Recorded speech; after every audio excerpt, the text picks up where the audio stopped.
Bonjour. Le lectionnaire de cette semaine nous offre un texte du livre de Michée, ce prophète du Premier Testament, texte très court, un livre biblique très court, un texte une grandeur assez normale.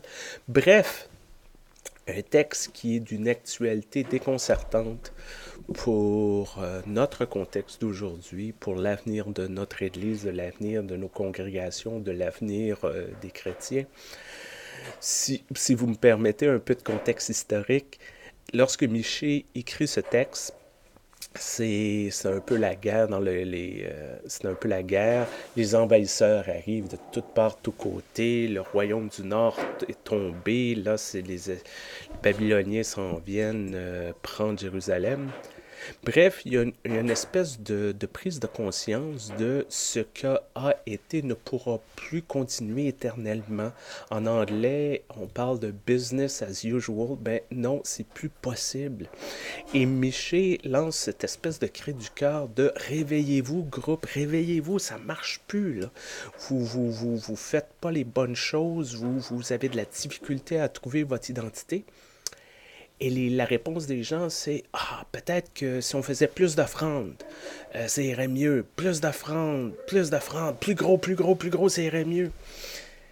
Et à quelque part, ça nous parle un peu d'église, dans notre église, dans le sens où ce que la majorité de nous avons connu comme église euh, n'existe plus ou sur le point de disparaître.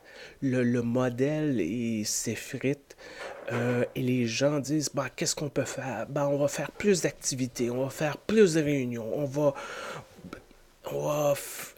inciter puis pousser pour que les gens viennent plus. Un peu continuer dans le même modèle. Mais à quelque part, Michel lui répond c'est pas ça, là. C'est pas ça. Ce que vous avez à faire, c'est assez simple. Ce que le Seigneur demande, respecter les droits, aimer autrui et d'essayer de suivre le chemin que le Seigneur nous indique. Ça semble très simple et à la même temps, c'est très difficile.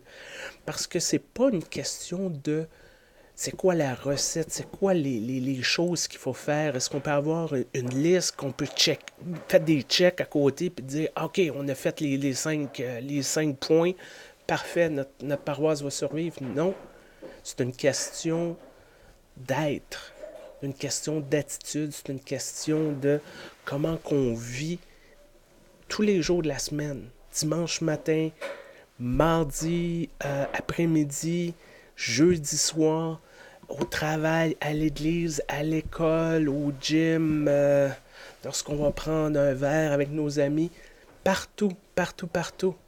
C'est une façon d'être.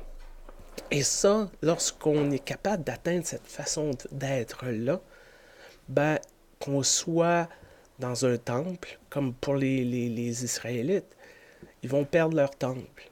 On le sait, on connaît l'histoire, mais à quelque part, ils vont être capables de se réinventer une religion, une foi, une spiritualité au-delà de ces sacrifices-là, au-delà de ce système-là.